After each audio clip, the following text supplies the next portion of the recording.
Voilà. Alors, vous savez que le principe des universités E5T, c'est de confronter les expériences, les expertises. Et donc, sans plus tarder, face à ces constats, je vais appeler Michel Derdevé, qui est... en fait, vous savez quoi? Je ne vais pas trop présenter les gens parce que dans votre sacoche, vous allez trouver un petit fascicule où dans l'ordre d'apparition ou de présentation, il y a les biographies de chacun de nos intervenants. Comme on a la volonté d'être efficace, en tout cas, ce que je peux vous dire, c'est que Michel est un grand professionnel, c'est un ami, on a beaucoup travaillé ensemble, alors écrit ensemble.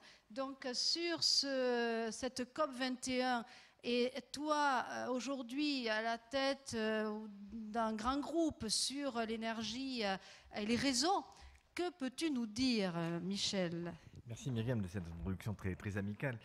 D'abord, contrairement à ce que Myriam vient de vous dire, ne vous fiez pas au petit livret parce que je devais vous parler de l'Europe et des réseaux.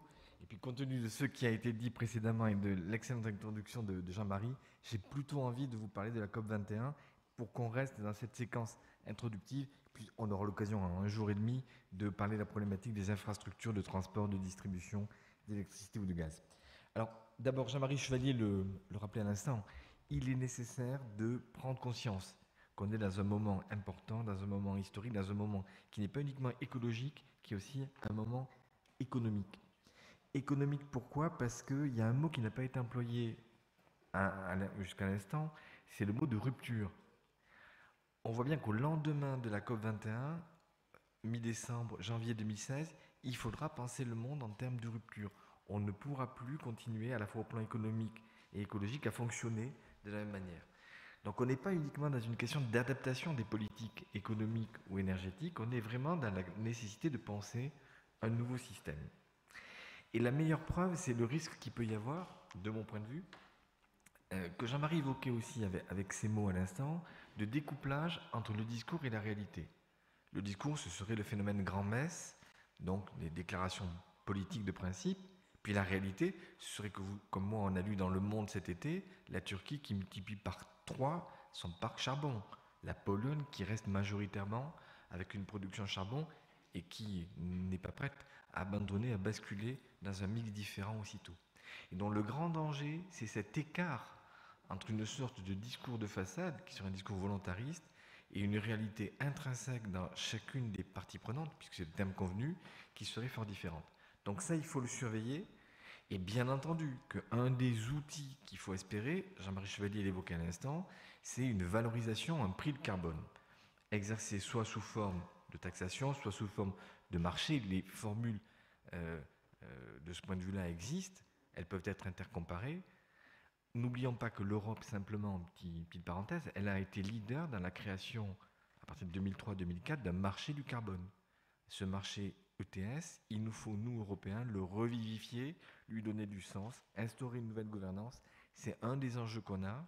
Et là aussi, petite remarque d'entrée de jeu de ces universités, plus on parle à Bruxelles d'union de l'énergie, plus j'ai le sentiment à titre personnel que chaque pays européen fonctionne de manière complètement égoïste, replié sur ses atouts industriels, ses propres souhaits.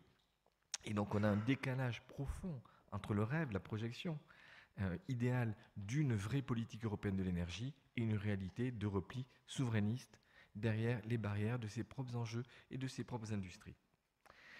Prix juste du carbone, oui, c'est un des enjeux de la COP21. Il y a un des enjeux qui n'a pas été évoqué jusqu'ici, un deuxième enjeu stratégique que le président de la République a rappelé hier lors de la conférence des ambassadeurs, c'est l'enjeu de solidarité Nord-Sud, c'est l'enjeu d'échange. Rappelons-nous qu'à Copenhague, il y avait un engagement qui avait été pris en 2009, qui était un engagement de mettre à disposition de la redistribution entre les pays du Nord et les pays du Sud, 100 milliards à partir de 2020. Le président Hollande hier a fait le constat de réalité qui est qu'on est loin d'être sur la tangente qui nous amènerait à 100 milliards de redistribution par an entre les pays du Nord et les pays du Sud.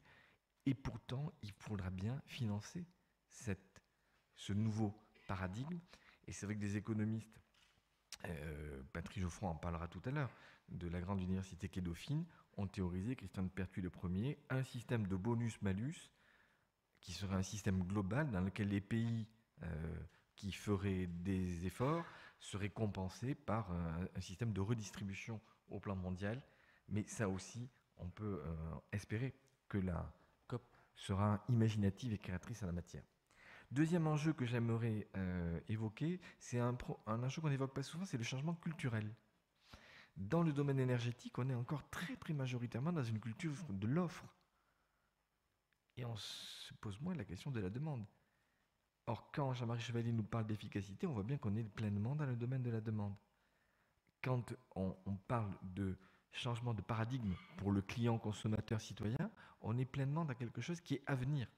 Et donc il faut marcher sur les deux pieds. La transition énergétique, la réussite du changement climatique au plan mondial, c'est à la fois penser quel mix de production, nucléaire, charbon, renouvelable, mais c'est aussi penser à comment on agit du côté du citoyen. J'y reviendrai tout à l'heure, peut-être dans la conclusion de ce propos.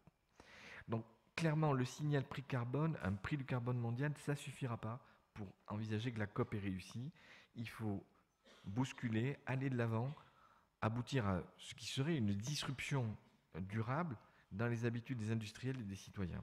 Et de ce point de vue, il faut encourager, on ne le fait pas assez au niveau global, mondial, européen ou national, les technologies vertes, la R&D liée notamment à ces technologies. Je pense aux aides aux premiers usages des technologies innovantes, à la suppression des barrières hors marché, à la facilitation de la substitution entre technologies propres et technologies polluantes.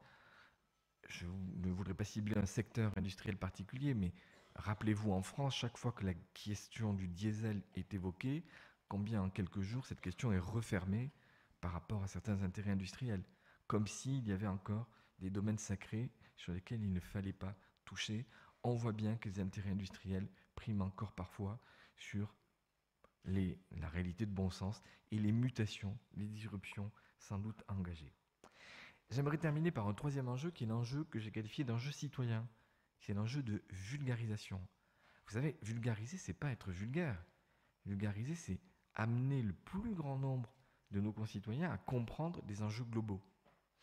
Pour moi, on jugera la COP21 à la capacité ou pas, par des mots simples, à embarquer des centaines de milliers, des millions de citoyens, des milliards de citoyens dans le monde. En France, vous savez, on est le pays de la vulgarisation. On a eu à l'époque de grands philosophes, Fontenelle, Flammarion, qui notamment, et des scientifiques, qui firent de l'astronomie une science partagée. C'était il y a 2 siècles. Mais on a su, sur un domaine technique, l'astronomie, faire que beaucoup de gens, le soir, allaient dans des livres, se renseigner, se documenter.